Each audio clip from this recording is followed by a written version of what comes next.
Oh, I heard. Okay, right. Thank you so much, Gary, for pressing record. Hello, everyone. Good to see you all here. Welcome to the the April edition of the World Transplant Games Federation Research webinar. We're doing these webinars every couple of months, and it's part of the World Transplant Games Research Initiative. So the research initiative has been going for some time now, still in the early stages, and there's several things that are part of the initiative, and all of those are available to see on the World Transplant Games Federation website. You can have a look at that. But these webinars are going well at the moment, so we're really excited about to continue these. And I'm absolutely delighted to say we are joined by an excellent speaker in Roseanne Billany today. Rosie is a clinical trials facilitator working in the Department of Cardiovascular Sciences at the University of Leicester and the Leicester Kidney Lifestyle Team at the University Hospitals of Leicester NHS Trust. So her research to date has focused on exercise for patients with kidney transplant using both qualitative and quantitative methods. And her recent work has looked specifically at the effects of high intensity interval training and also home-based exercise. So Rosie's going to talk to us today about physical activity after transplantation, after kidney transplantation, generally looking at the barriers, facilitators, and the current evidence. She's going to talk for about 30 minutes, but we're not sort of keeping a strict eye on that at all. But there will be time for questions, answers, and discussion after that. So feel free to put any sort of questions and comments you have in the chat as we go. And then we can kind of manage them and sort of pose them to Rosie afterwards, or we can just have a kind of free discussion. Let's see how we get on. But without further ado, then I shall hand over to Rosie, and we'll go from there.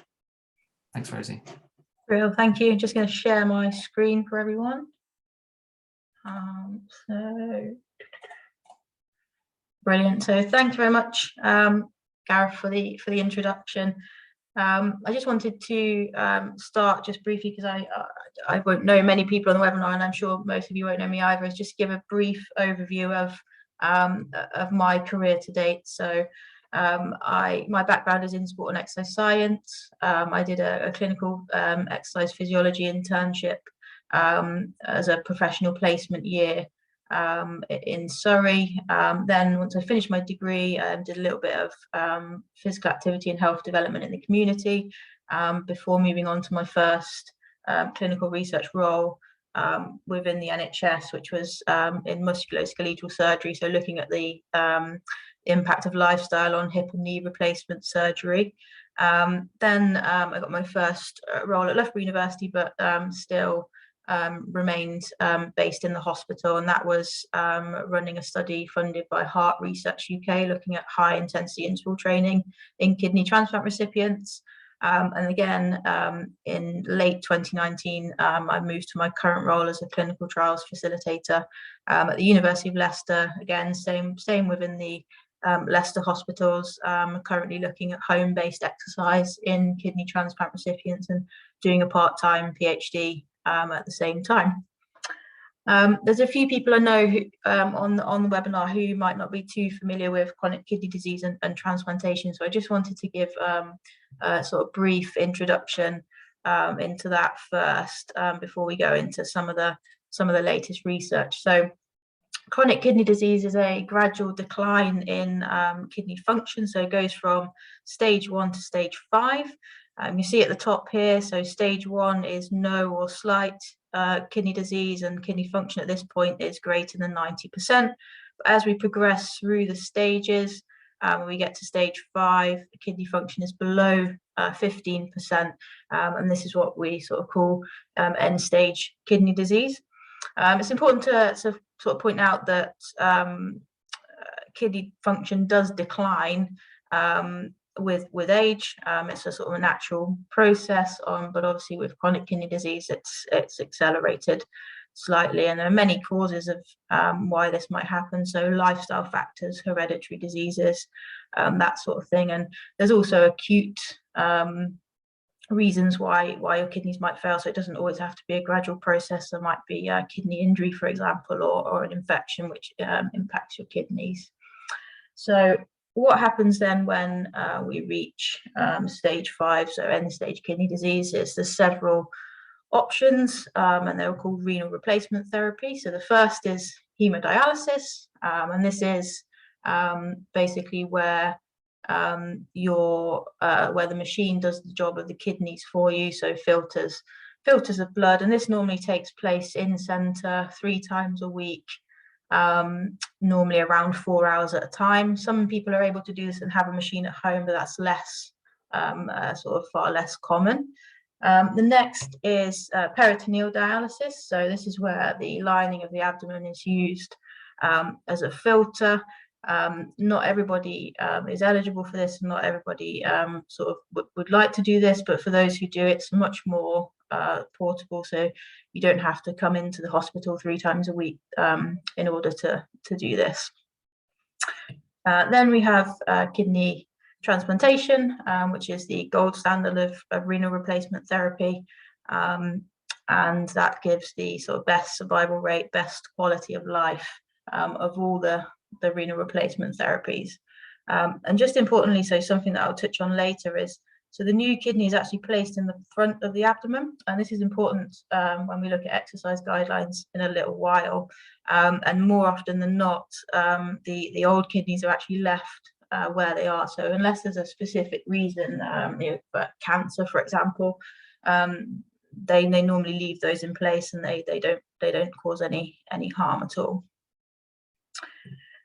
As I'm going to be talking about a lot of research from the UK, I just thought I'd give you a little bit of an overview as to what the transplant landscape looks like in the UK. So this is the latest data. So from 2020 to 2021, there are 42,000 functioning kidney transplants in the UK. And during that 1-year period, there were just over 2,350 kidney transplants performed, and there were just over 3,500 people waiting for a kidney transplant at that point. I just want to draw your attention to the green numbers here. This is for the previous year, so 2019 to 2020, and you can see these numbers are quite different. And the reason for that is obviously COVID-19 started, or so first found in the UK early 2020. So you can see that year the numbers of transplant were really affected. So next thing I want to look at is the sort of causes of death in the UK adult kidney transplant population, and this won't be too different across different countries, but gone with the UK, as I said, I'm mostly going to be talking about UK data. So this is the causes of death across roughly a 10-year period, and this is our most up-to-date data. And you can see of the top individual causes, we have malignancy, infection, and cardiovascular disease. And cardiovascular disease is the one we're going to be most interested in today, and you can see that's currently hovering around 15%. So how does physical fitness link with sort of cardiovascular disease? So I'll just talk you through this graph. So this is 70,000 people, and this is general population. They were followed up over approximately 22, 23 years. And this is the proportion that was still alive across that period. So if we look at the top line, so this is those who are the most fit. There were the least deaths in this group. And when we look at the bottom line, so these were the least fit group, we can see that there are significantly more deaths. So less were alive by the 22-23 year period, and there were significantly more heart attacks in this group. So the research in kidney transplant recipients linking kind of fitness or physical activity to cardiovascular disease and mortality is quite limited. But just wanted to show you this study because it had a nice graph that I could explain to you. So this is 540 kidney transplant recipients. They were followed up over 5 years. And this on the y-axis here is the percentage of cardiovascular mortality, so deaths that were attributed to cardiovascular disease.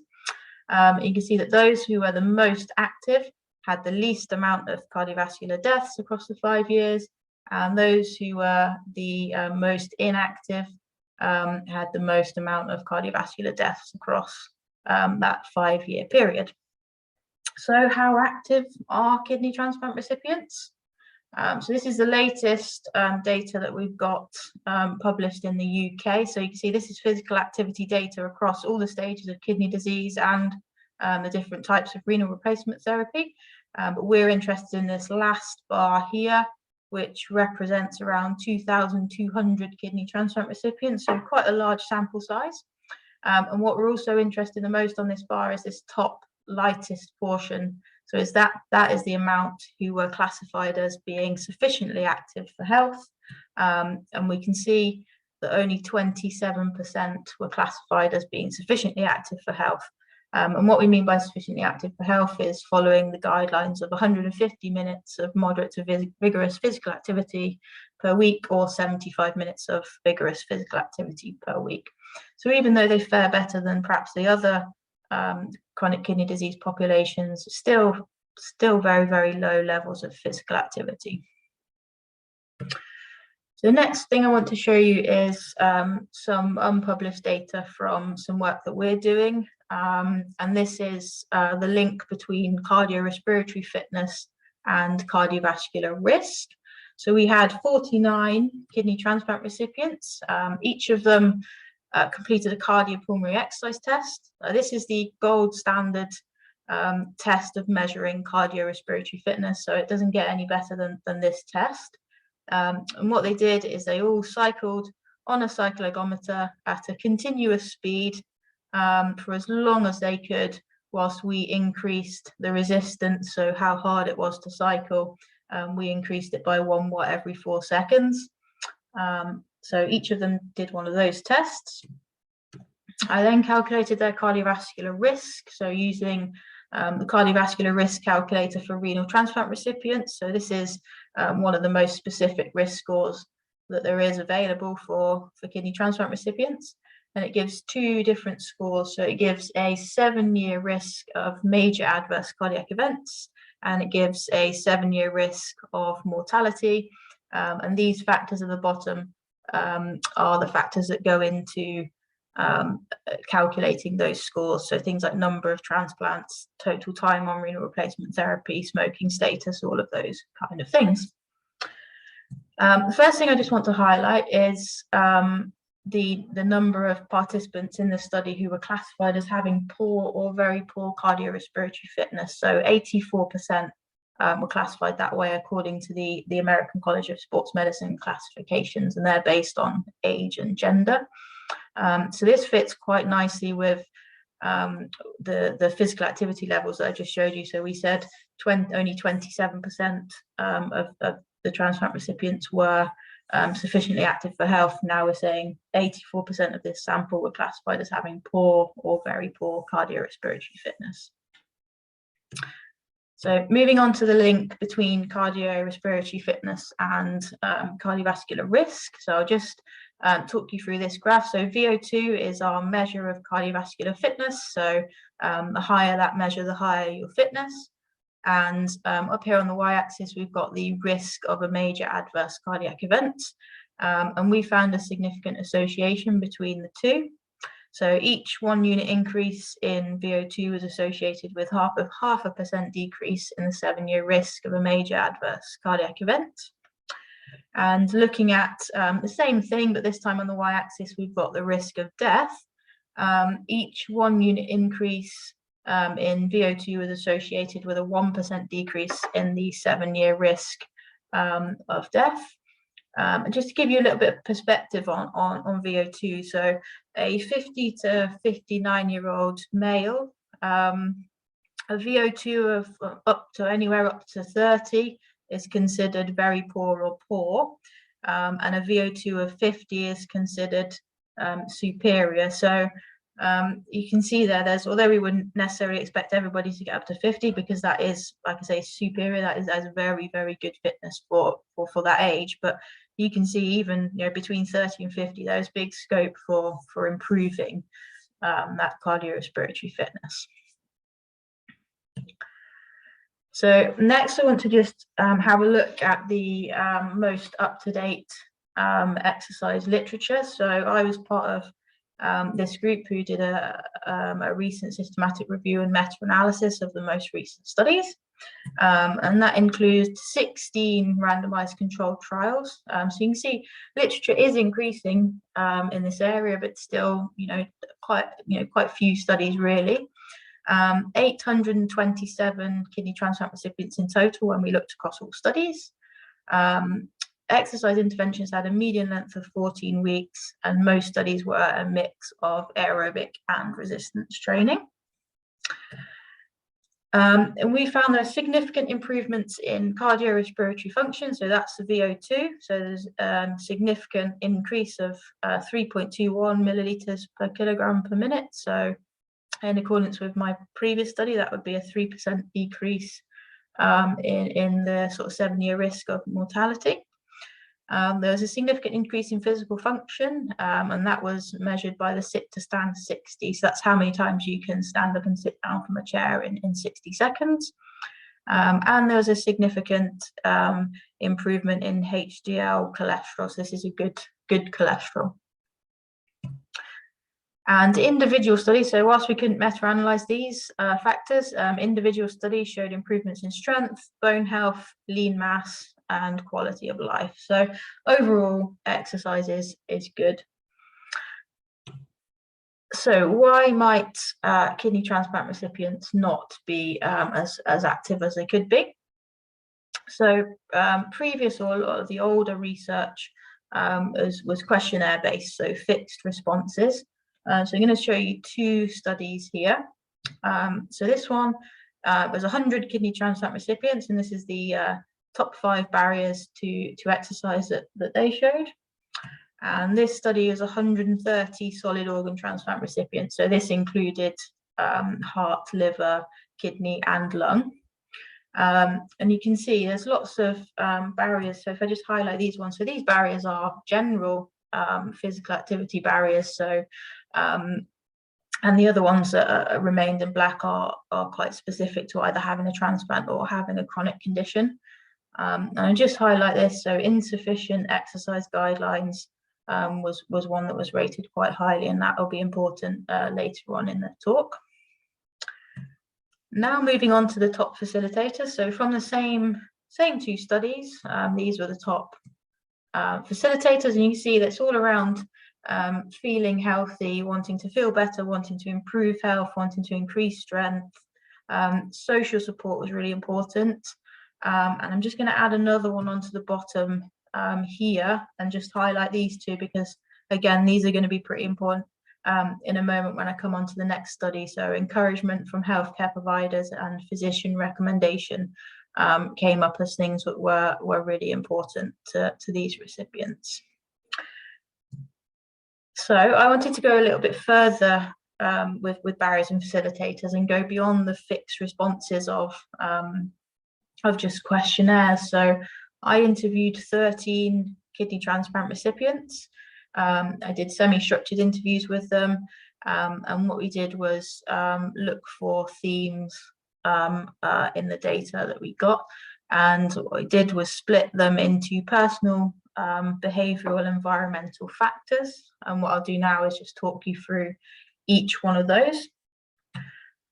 So these were the personal factors that we found. So I'll just talk you through this slide because it's quite busy. So the bold text here is the main themes that came out, and the text underneath each one are the sub themes. And then I've picked out the sort of most or the quote that describes these the best from patients on the side there. So if I just talk through each of these briefly, so the physical and mental benefits of exercise. So these fit quite nicely with the questionnaire responses that we just saw. So general well-being, they mentioned improving specific health outcomes, so things like blood pressure, cholesterol levels, things like that.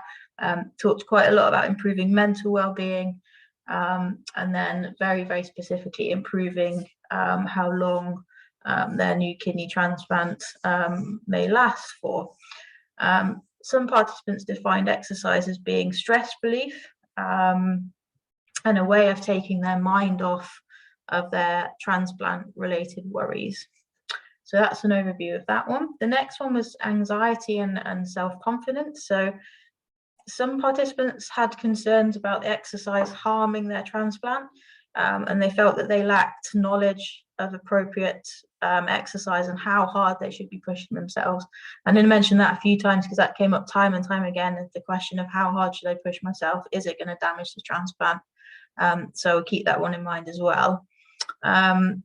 One participant mentioned about initial restrictions. So when you first come out of having a transplant, you're told not to lift very heavy items or lift weights. And one participant said that they weren't really told when they could start to reintroduce, lifting heavy things and lifting weights. And he said that just having that restriction, knowing about that restriction, you automatically put more restrictions on yourself, and that's perhaps sort of limited him in terms of getting back into exercise. There's also this heightened sense of self-awareness. So many participants reported this feeling of being sort of hyper aware of their bodies. So if they felt unwell, they often had this internal dilemma of whether it was just a normal illness, normal tiredness, or if it was related or something related to their kidney, and that kind of gave them a lot of anxiety as well. It also led them to being quite cautious about doing too much. So if they were feeling tired, they would often forego or feel like they would forego exercise in favor of resting, in case they were to do any damage to the kidneys. So the third one here, so self-incentive. So this was quite important, this feeling of normality. A lot of the participants in the study described not wanting to be regarded as a patient anymore. They kind of believed that might be this might be aided by exercise. So exercise might give the perception of independence, so they could achieve this normality that they wanted to achieve. Lots talked about this internal drive as being a reason or a kind of facilitator for exercise. So they mentioned being extremely grateful for receiving a transplant. So they'd received, a few people mentioned it almost felt like a gift. They received the gift of life and being given a second chance. So they wanted to make the most of the opportunity, live life to the full, which included getting back into exercise. And then a few participants also mentioned being really curious as to how far they could push themselves, purely because they were perhaps feeling so poorly before having the transplant that they wanted to see how much they could do. And then self-motivation at the bottom here. So this is largely not at all specifically related to having a transplant. I think we can all relate to this one. So lack of motivation is a general barrier to physical activity. But I think what was really nice is that almost all of the participants that described having this lack of motivation had a desire to be motivated and had a desire to exercise. So that's all the personal factors. Just going to come on to the environmental factors. So again, we've got 4 themes here that I'm going to talk through.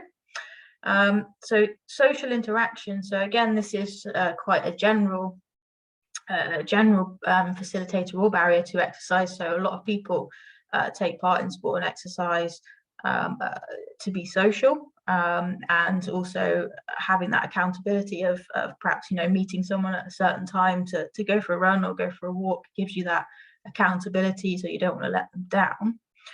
But what made this specific to having a transplant is one participant highlighted that not knowing any other transplant recipients who exercised, that was a real barrier for her.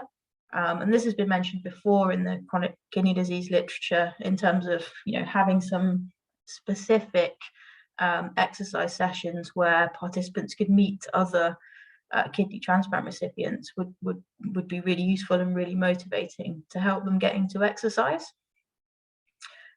So physical environment. So again, this is quite a general barrier. So the weather, if it's raining, you don't often want to go out and exercise if it's raining. And also gyms are quite expensive.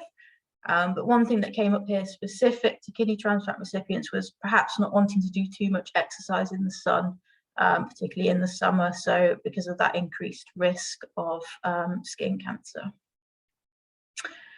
These two factors along the side here, so guidance and support and healthcare professionals influence. I'm going to spend a little bit of time on these because these were probably two of the most interesting themes here. So participants really highly regarded the care that they'd received throughout the whole transplant process. They couldn't speak any more highly of the healthcare professionals that they'd been under, but exercise and advice and guidance was not viewed as a priority of the NHS.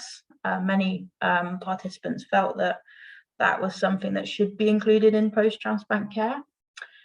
And of this sample, more than half of the participants stated that they didn't receive any specific advice or guidance around exercise.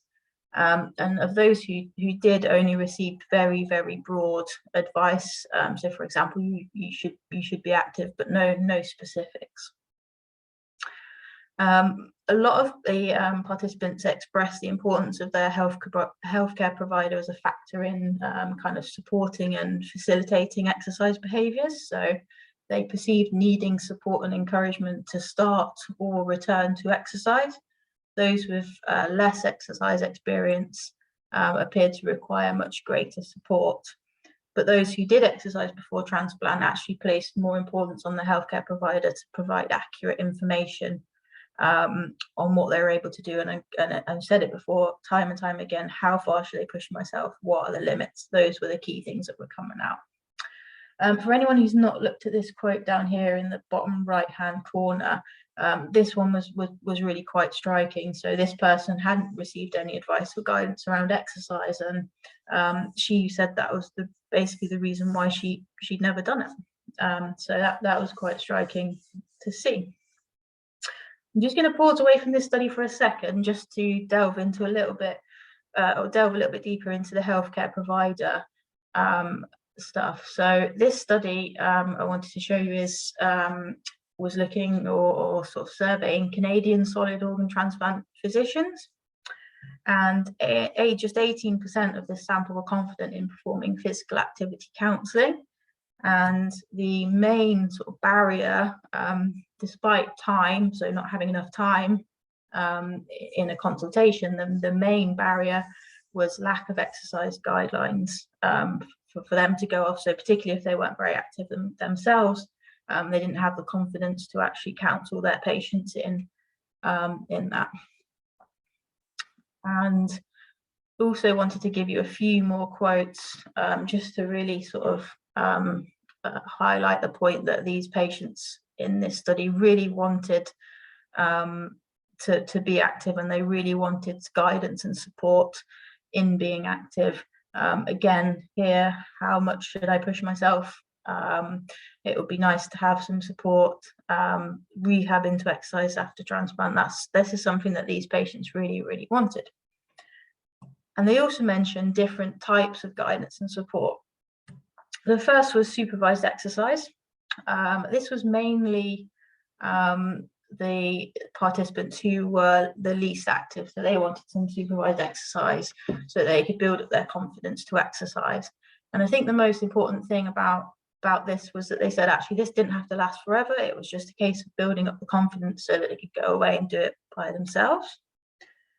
Other participants wanted prescriptive exercise, so not necessarily supervised exercise, but they wanted exercise to be prescribed that was very specific to them, that they could go away and do.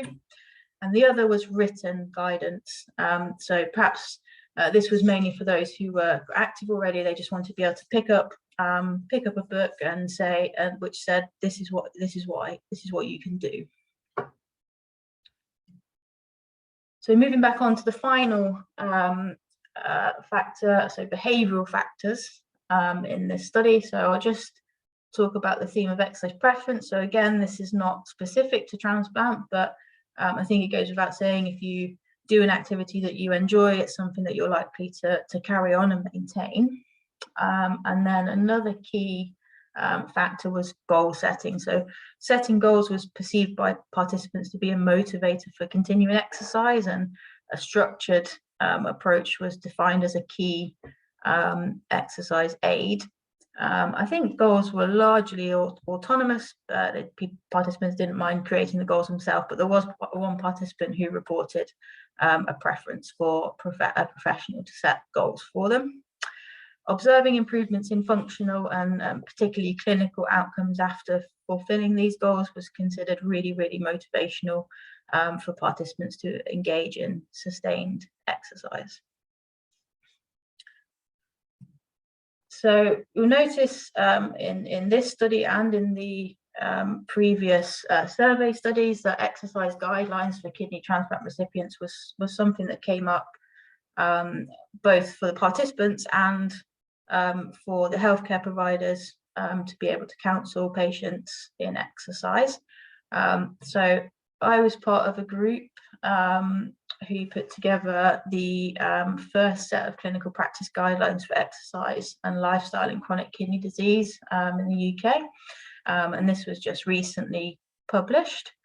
And just wanted to draw your attention to this sentence in the background. So if exercise were a pill, it would be one of the most widely prescribed and cost-effective drugs ever invented. And I think that's something that those of us who work in exercise sort of really live by. There really is no drug that provides, no one drug that provides all the positive benefits that exercise can in terms of physical, mental, psychosocial, all of those things. So that's really, really important. So just going to spend the last sort of 5 minutes just going over these exercise guidelines, or the highlights of these exercise guidelines. And these came from a lot of these came from the results of the meta-analysis that I showed you earlier, and just generally reviewing the literature that exists. So general physical activity should be encouraged. So we suggest sufficient physical activity pre and post transplant can reduce all-cause and cardiovascular mortality. And this includes also reducing the time being sedentary, so breaking up long periods of sitting. And that's really important because most recent evidence shows that no matter how active you are, the length of time that you remain seated for during the day is also an independent risk factor for various things. We recommend kidney transplant recipients aim for 150 minutes of moderate to vigorous physical activity a week, or 75 minutes vigorous physical activity per week. You won't be a stranger to these guidelines, but we recommend that we recommended that these were okay for kidney transplant recipients to aim for. And this can be made up of structured sports, general leisure time physical activity, sort of commuting physical activity. Individual barriers and facilitators to physical activity need to be identified and addressed to optimize program uptake and adherence. So you'll have seen through all of the stuff that I showed you in the presentation that there are lots of barriers and facilitators, and it's very, very individual. We recommend structured exercise be considered as a method to enhance cardiorespiratory fitness, muscular strength, physical function, health-related quality of life, and HDL cholesterol levels.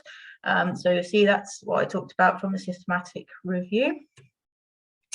And this is really important. So structured exercise alone is not sufficient to attenuate increases in body mass following transplantation. So there's a tendency for kidney transplant recipients to put on weight after transplant, and there's various factors, but mainly medication, so steroid use, and also if patients were on dialysis before a transplant, then it's likely that the changes in sort of the dietary restrictions impact that as well. So exercise on its own is not too good for weight management, but as part of a combined weight management strategy with diet is really what it needs to be. We suggest that structured exercise should be performed at least 3 times a week. And we suggest that it's in the form of both aerobic and resistance training. So aerobic exercise should be greater than 60% of maximum. And the resistance training should be performed at an intensity of greater than 60%, 1 repetition maximum, at least 2 times a week. And both of these should be progressed gradually by adjusting duration, frequency, intensity until the desired exercise goal is achieved. And the desired exercise goal really should be so maintenance, so having exercise embedded as part of life. We suggest that a structured exercise routine be devised and supervised if possible by appropriately trained staff. Now what this means is supervised exercise is likely to maximize the results of exercise as the workload and intensity can be managed and changed appropriately. But however, this is not to put people off or discourage people from exercising at home or alone. That's not what this is saying. This is just saying that supervised exercise is shown to be slightly more beneficial, perhaps because some participants have mentioned to me that under a supervised session they felt like they could push themselves a little bit more and they felt safe doing so. We suggest that exercise programs should be individualized, so based on patient goals, expectations. So we saw before that patient goals were really important. They should be based on level experience, and this should be based on their sort of transplant status. And this is also really important. So if you remember from the start, I said the kidney transplant is placed in the front of the abdomen. So it's not suggested that kidney transplant recipients do any kind of contact sports, as that could damage the graft. So anything like rugby, boxing, martial arts is not recommended. So in a nutshell, those are the exercise guidelines that we, or as part of the group that put together those in the UK. So just to wrap up, this is my kind of looking into the future. So the areas that I think need sort of further work. So further research into different types of exercise. So high intensity interval training, given that it's so popular at the moment, we need more research into that. So we're hopefully going to have a paper published soon in that, but that was one of the first studies, and it's very initial and very pilot. So that needs more work into home-based exercise, obviously very important at the moment with COVID, and that's something that that's a project that I'm working on at the moment. We need some longer term interventions. So if you remember back to the systematic review, 14 weeks was the median time for those interventions. So we definitely need some longer term studies looking at that. And we definitely need some studies with larger sample sizes. Post-transplant rehabilitation.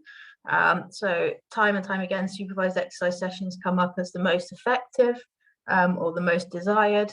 But obviously they come at a cost. So that's something that we need to kind of look at. And training and development for clinicians. So helping clinicians build their confidence in being able to counsel their patients about physical activity, and hopefully the guidelines that we have published in the UK, hopefully that will go somewhat towards helping that. Improving general exercise guidance. So you can see from the study I showed you, some participants just wanted written guidance, so we need to have more guidance out there just in general. And more understanding of needs, so more detailed qualitative research such as what I've showed you. And more involvement of kidney transplant recipients in the development of exercise interventions and programs. So there's nothing worse than researchers kind of sitting and developing exercise interventions and not involving kidney transplant recipients in those, because we don't know what it's like to live with a kidney transplant. So we need to include everybody in the development of those interventions and programs. So thank you very much for listening. Thank you so much, Rosie. Absolutely brilliant talk. Fascinating stuff, moving all the way from the anatomy of where a kidney gets put, all the way to mortality rates, all the way to quotes and lived experiences, and to exercise recommendations as well. I hadn't seen those recent publications about the guidelines as well, so that was fantastic. I've shared the link to them in the chat for people to have a look at, because I think people would be really, really interested in them. Got one question from the chat, well, a few questions within one, and then Peter's got his hand up there. So I'll talk through the chat question first, and then we'll go to Peter. And then Jonathan as well. So the first one is from Andre, who is 6 weeks into his kidney transplant, and he's from Portugal. Sounds like he's doing really well, so good to hear that, Andre. So lifting weights 3 times a week and walking 10 kilometers 4 times a week. That sounds huge. And was physically active until 3 years ago, but struggling to define proper limits. This sounds quite sort of similar to some of the quotes you were talking about. So the questions that he's asked are: at what time after a kidney transplant can a patient perform properly a VO2 test? So maybe from your sort of markers, how much after people's transplant were people doing testing? What was considered sort of safe? So in terms of that, it's really, really individual, and depends on whether your clinician says that your levels and everything are okay to be able to do that sort of thing. But we, providing that, so the high intensity interval training study that I did, so we had a VO2 max test at the beginning of that, and it was actually to be eligible to take part in the study, you had to be 3 months or greater post-transplant. So that's quite soon. So providing that their physician or their healthcare provider was happy for them to take part, we were doing VO2 max tests any time from 3 months onwards. So yeah, as long as the physician is happy, then there's no reason why you shouldn't do one, as long as it's properly supervised by a cardiac nurse, preferably. But yeah, we were doing them quite soon. Great. And he's also asked where to find guidelines. I think the article kind of answers that question. And then also, why not enroll kidney transplant patients in a phase 2 cardiac rehabilitation? Because I suppose that's a question, is that maybe the people who've worked with transplant centres who've had heart transplant patients probably got a quite more established and more kind of systematic approach to physical activity after transplant. So do you have any thoughts on that? Yeah, so time and time again, the heart transplant and kidney transplant, heart transplant and lung transplant recipients that we look at, when you look at the literature, are far more active than kidney and liver transplant, and that is because they have these post-transplant rehabilitation structured programs. And I guess the answer as to why the kidney transplant recipients not attend those, it is probably staff and cost. That they can only facilitate the sessions for the patients that they've got. So that would be one reason. But time and time again, those patients in the long term are the most active.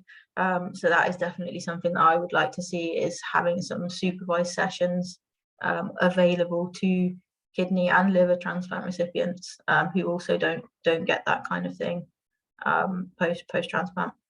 Yeah, and that the slide you showed really hit home around the incidence of heart attacks or cardiac events. A little bit within a few years, and showing how important it is. So okay, really interesting. Okay, so Peter, you put your hand down, but did you still want to ask a question, or is the question gone? Feel free to unmute yourself if you like, Peter. So actually the question is gone. I was just looking for a symbol for doing some applause at the end of the speech, and I think it's always very helpful for those people who are engaged to motivate kidney patients and other people even also to get into exercise and to stay in exercise. I think that's a crucial question. Everybody is convinced about the arguments for doing some sports, but the thing is to stay and to get into a continued phase of practicing sport all the rest of the life, so to say. Yes. Yeah. No, thank you very much. Brilliant. Yeah, definitely. And so on to Jonathan then. Jonathan, you have put your hand up.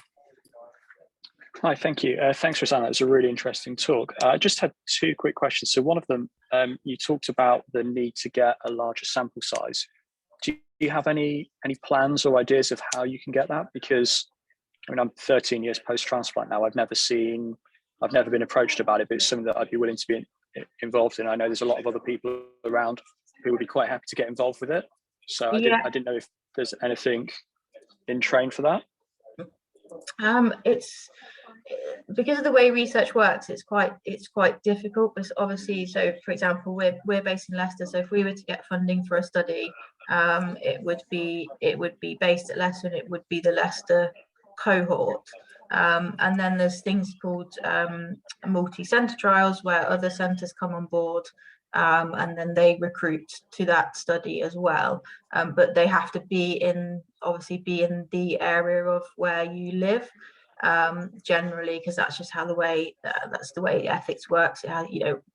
Particularly with kidney transplant recipients, have to work quite closely with consultants, make sure they're happy and everything for you to be recruited. So it has to be the hospital that you're under has to be the hospital that's recruiting. So that is where it sort of becomes a problem. But what we do need to do is work on getting more multi-centered trials open, across the UK or across different countries, for example, where we can get larger sample sizes, because those are the trials that get the larger sample sizes. So that is something that we need to work on as researchers in getting sorted. Okay, brilliant. And then the only other one was I completely agree with you with the benefits of exercising. So the one interesting thing is that so 13 years post-transplant, I did a half marathon 7 years post-transplant, and actually I've got my consultant was monitoring the creatinine levels, and actually we saw a not insignificant rise in the creatinine levels as I did more intensive exercise building up to that. So I didn't know if there's anything there's a balance. I didn't know if there's any research that you looked into around that optimum level, which I think that might be where you were angling towards with the HIIT training research. Yeah, so we, in terms of, this is something actually that came up in the barriers and facilitators. Something that I didn't mention is we had a couple of participants that were particularly frustrated with being told different things by different consultants. So we had the consultants who were perhaps a little bit more conservative about it, and others that were a little bit more strict that said, right, you need to stop. So this particular participant that I was speaking to did quite a lot of weightlifting, which obviously you would expect creatinine levels to go up with that sort of level, and she was really struggling. She had one consultant that said, no, it's good for you, it's not doing any harm, keep going, and another consultant was saying, no, you need to stop this, you shouldn't do this. And I think that's very much not really something that's resolved, and it's very, very, very individual. From my perspective, in terms of the high intensity interval training, we were looking at that from a more immunological perspective, so more immune function perspective. So obviously when athletes do sort of high level training, they tend to get lots of upper respiratory tract infections, because when you do high intensity exercise, you get a sort of dip in your immune function afterwards.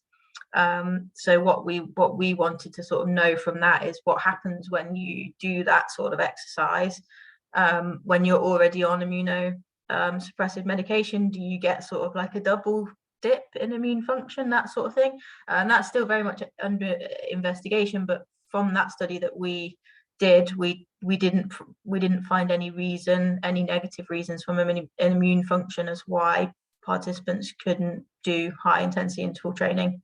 But in terms of creatinine, and it's individual, working with your consultant. Unfortunately, there's not a huge amount of research out there just yet on that. But if everything else is stable whilst that's happening and they're happy, then there's no reason why you couldn't continue to do what you're doing. Brilliant. Thanks again. It's a really good talk. Thanks, Roseanne. No, thank you. Thanks, Jonathan. I'm just going to go, before I go to you, Simon, I'm just going to ask one follow-up question about the recruitment. I don't know whether this is something for you or maybe for some other people. Is it actually possible to recruit kidney transplant recipients to a physical activity intervention without going through their sort of NHS and sort of clinical, going through their hospital? Because if, for example, the World Transplant Games Federation wanted to ask, Jonathan, would you like to do a 6-week program with us? That wouldn't be going through his hospital. No. So is it possible to do that? Do you know? And I'm thinking kind of. Yeah. It's definitely possible. If it wasn't part of a research project and it was part of something that, for example, the Federation were putting on a program of exercise, then it could be done not as a research project. But obviously, when it becomes a research project, then it becomes you have to have ethical approval. So then that would then come from usually NHS, because it's a clinical based trial. So yeah, it's a very grey area, I suppose. Yeah, so a little bit unsure there. Okay, so maybe there's an opportunity for to open it up wider, but yeah, certainly the multi-centre approach is. But having said that, so I don't know if so this is not something I had time to mention, but there's something called kidney beam. So beam, as in BEAM, is so if you Google Beam Feel Good. It's an online exercise platform. It has various different sort of sections, but kidney disease is one section, and it's currently free to sign up for. In a moment, I'll try and drop a link in the chat.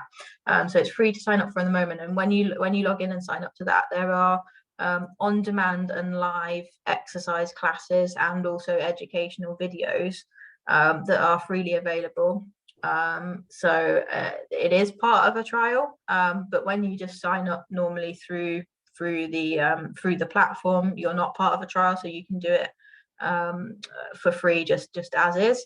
So that's kind of what you're talking about there, not having to have research.